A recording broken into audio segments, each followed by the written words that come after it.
Como a gente vai falar sobre lobos hoje, nada melhor do que uma camisa de lobos, na verdade. Finalmente chegou pra gente a nova animação pela Netflix, The Witcher, A Lenda do Lobo.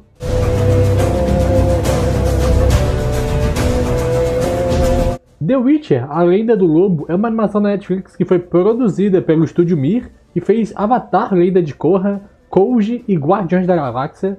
Outro estúdio que ajudou na animação também foi a Base FX, que fez Wish Dragon. Para finalizar, quem ajudou também na animação foi a Hive Mind, que está produzindo live action de Final Fantasy, então a Netflix pegou estúdios bem importantes aí para produzir essa mega animação de The Witcher. Falando um pouco dessa animação, pessoal, eu gostei muito, eu achei essa animação muito incrível, porque eu já estou acostumado com essas animações, mas eu tenho certeza que quem não é acostumado com essas animações, quem só leu as obras de The Witcher, ou só jogou o jogo, ou só viu a série, pode não ter gostado tanto da animação, porque ela não é aquela animação que você fala, mano, essa animação é do mundo de The Witcher. Ela é uma animação mais cult, é uma animação mais pro pessoal jovem, que já está acostumado mesmo com essa animação. Você vai ver que não tem muita semelhança com o jogo, não tem muita semelhança com a série, vocês vão ver que é uma animação totalmente diferente. Você pode não gostar da animação, todo mundo tem esse direito, mas você não pode falar que a animação é ruim, porque ela não é. A animação é incrível. Tem coisas aqui que não tem como você fazer em live action. É uma animação que não é truncada. Fica, caraca, que incrível esses movimentos, essas técnicas, essas artes de luta.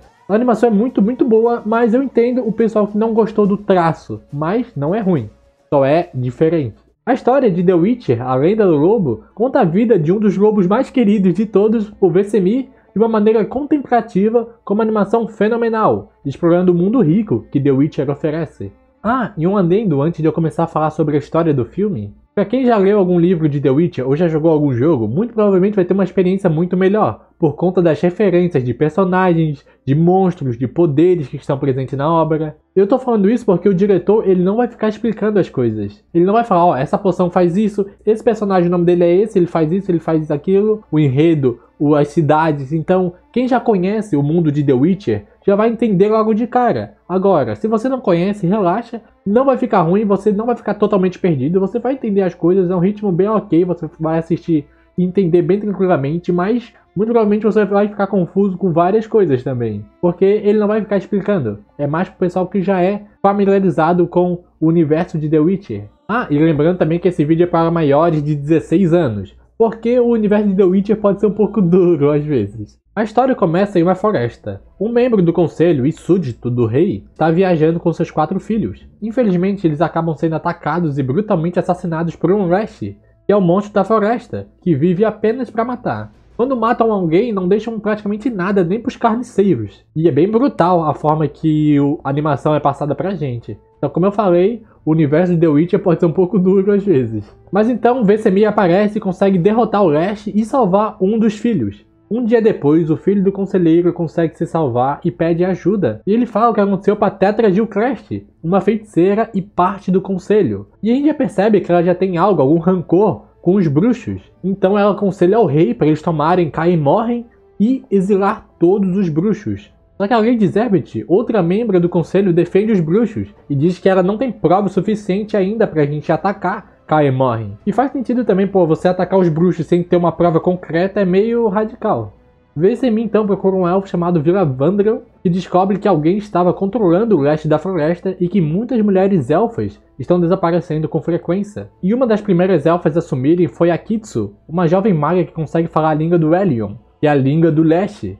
Ah, e uma referência bem legal, a Kitsu é uma referência a Kitsune, que é a raposa mística mitológica do Japão. Que mais pra frente na história vocês vão ver que ela vai ser representada por uma raposa. O Phil, o elfo, propõe que ele e Vesemir voltassem para a floresta para descobrir novas pistas, mas Vesemir acaba não indo, pois um bruxo não faz nada de graça, segundo Vesemir.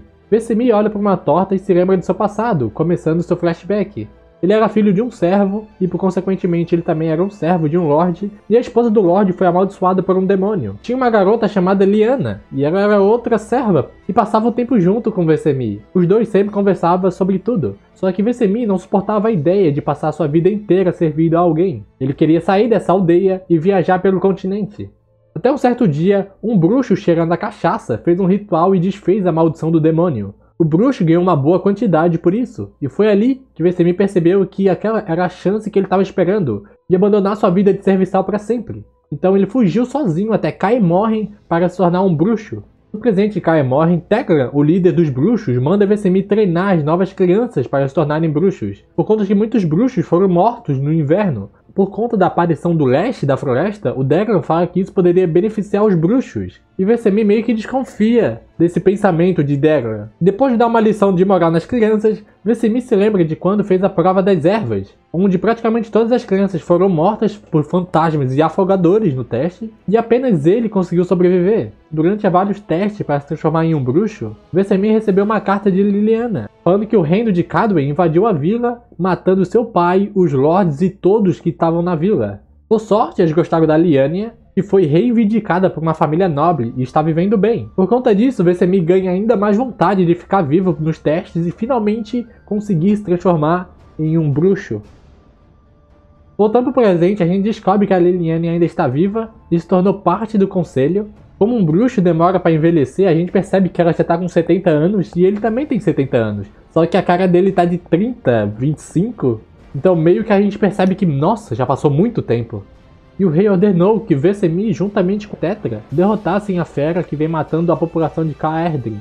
Vesemir e Tetra então encontram a fera que na verdade era Kitsu, a elfa que foi sequestrada e foi transformada em Umar, aquele mesmo demônio que amaldiçoou a esposa do Lorde na infância do Vesemir, conseguindo agora poderes não naturais e ilusões incríveis, só que com o corpo totalmente desfigurado.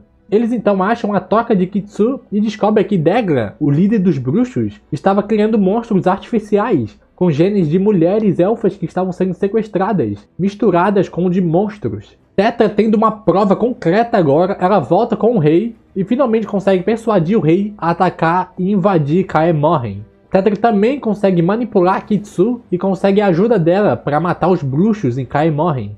E essa batalha causou a morte de praticamente todo mundo. Todos os bruxos que estavam em Kaer Morhen no momento morreram, incluindo Degran, o líder dos bruxos. Nessa batalha também a Tetra e a Lyanna também acabaram morrendo. Mas Vesemir perdoou a Kitsu e deixou ela fugir. E por conta disso, talvez no futuro, nas próximas animações, a gente pode ver a Kitsu novamente, fazendo parte de alguma coisa, porque ela ainda está viva. Antes de morrer, a Lyanna fala que ela conseguiu salvar as crianças que se transformaram em bruxos antes do castelo desabar. E por conta disso, Vesemir carrega o fardo de treinar e criar esses novos bruxos. E esses pequenos bruxos são nada mais que Geralt e os outros bruxos que estão sempre presentes nos jogos e nos livros. Mas odeiam a gente. Sempre haverá outro monstro, Geralt.